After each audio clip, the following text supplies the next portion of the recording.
tad arī ir tāds mūsu pienākums, jūs ziniet, kā Kristus Mateja evaņģēlijā noslēgumā runā, kad es biju slims, kad biju ieslodzījumā, kad es biju nebrīvē, kails un izsaucis, jūs mani apmeklējāt.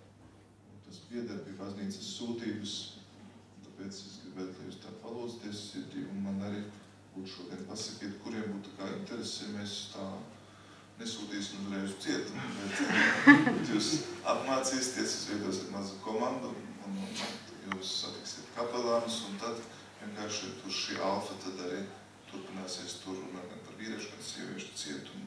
Tu man tā ļoti lūdza, es teicu, ka arī no mums būtu interesanti, un ka mēs vēlamies šo kalpošanu, jo tas ir tāds tiešām garīgs arī žēlastības avots, kas ir mūsu priekšā, ja mēs to esam sapratuši.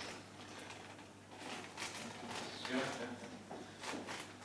Šeit vēl būs lapiņas, varbūt tās nebūs pie pierastīties brīvprātīgi.